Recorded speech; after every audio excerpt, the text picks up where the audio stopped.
ඊශ්‍රායල් රාජ්‍යය සහ ඉරානය අතර පවතින යුදමය තත්ත්වය නිසා ශ්‍රී ලාංකික ජනතාවට කුතුහලයක් ඇති වෙලා තියෙනවා ශ්‍රී ලංකාවේ ශ්‍රමිකයන් ඊශ්‍රායලයට ගැනීම සම්බන්ධවත් ඒ වගේම ඊශ්‍රායලයේ මේ වෙනකොට රැකියාව කරන ශ්‍රමිකයන්ට ශ්‍රී ලංකාවට නැවත හරවා එන්න වේවිද කියලා මේ වෙනකොට සමාජයේ කතාබහක් ඇති වෙලා තියෙනවා.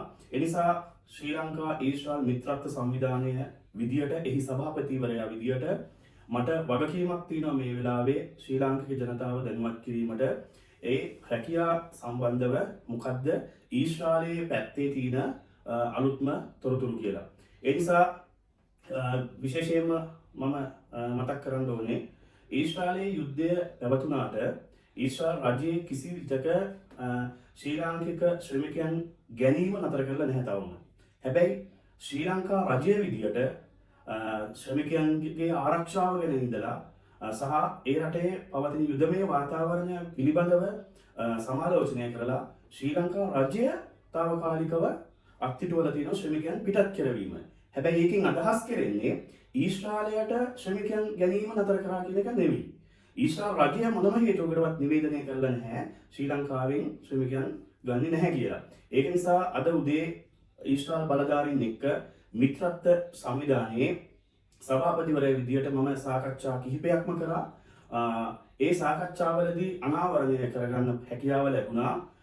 ඉදිරි දින කිහිපය තුළ මේ ඊශ්‍රායල් යුදමය වාතාවරණය පහව ගිය සැනින්ම ශ්‍රී ලංකාවේ රජය හරහත් පුද්ගලික අංශය හරහත් ශ්‍රමිකයන් ලබා ගන්න ඒ කට්ටිය බලාපොරොත්තුවෙන් ඉන්නවා කියලා. ඒ නිසා මම මගේ ලාංකික තරුණ තරුණියන්ට කියනවා දැනට ඔබ ඊශ්‍රායල් යන්න අදහසක් දක්වගෙන හිටියනම් කිසිදු ගැටලුවක් නැහැ. ඔබ ඒකට අවශ්‍ය පරිසරය නිර්මාණය කරගන්න මේ නිහඬ කාලය තුළ තව මාස එකහමාරක් වගේ යනකොට ඊශ්‍රායලයට ඔබට යන්න හැකියාව ලැබෙනවා රැකියාව සඳහා. ඒක රජය හරහත් පුද්ගලික අංශය හරහත්.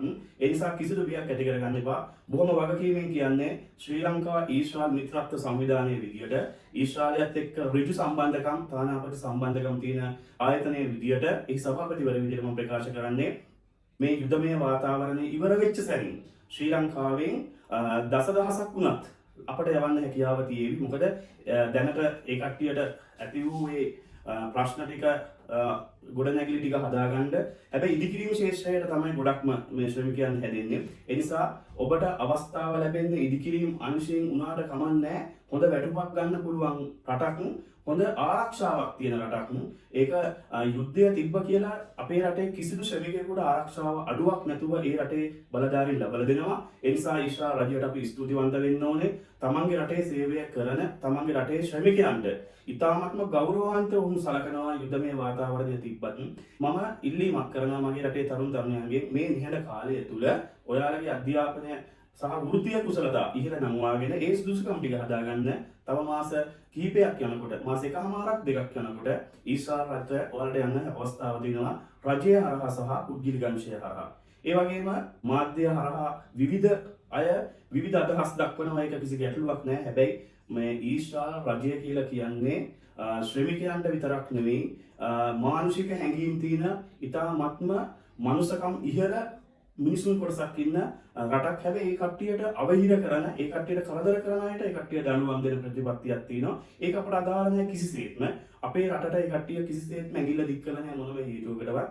අපේ රජයක් ඉතාමත්ම ශක්තිමත් විදියට රාජ්‍යාංශික සම්බන්ධකම් පවත්වනවා ඊශ්‍රායලයේ සමග. ඒ නිසා මේ වෙනකොට රජය සහ ඊශ්‍රායල් රජයන් අතර හොඳ මනා අවබෝධයක් තියෙනවා. කිසිසේත්ම අපේ රටේ ශ්‍රමිකයන් ලංකාවට ආපහු කරවල එවන්න ඊශ්‍රායල් බලධාරීන්ගේ කිසිදු අදහසක් නැහැ. කවුරු හරි ඒක බොරුවක් ප්‍රචාරය කරලා තියෙනවා ඊශ්‍රායල් රජයෙන් රැකියාව කරන ඊශ්‍රායල් ශ්‍රමිකයන් මේ රටට කරවල එවනවා කියන එක පට්ටපල් අමූලික බොරුවක්. ඒ වගේම ලංකාවේ ශ්‍රමිකයන් ඊශ්‍රායලට ගැනීම වැඩි දෙගුණ කරලා ගන්න ඒ කට්ටිය අදහස් කරලා තියෙනවා. ඒ නිසා කිසි බියක් ඇති කරගන්න එපා. මම ඉල්ලීමක් කරනවා ඔය කටකතාවලට රැවටෙන්නේ නැතුව මේ වෙලාවේ තමන්ගේ අවශ්‍යතාවය ඊශ්‍රායලට රැකියාවක් යන්න නම් ඒ රැකියාව හොයන අයට මම දෙන්නේ පණිවිඩය වෘත්තීය කුසලතා ඉහළ දාගෙන තමන් මේ නිහඬ කාලය තුල සූදානම් වෙන්න ඒ සඳහා. බොහොම ස්තුතියි.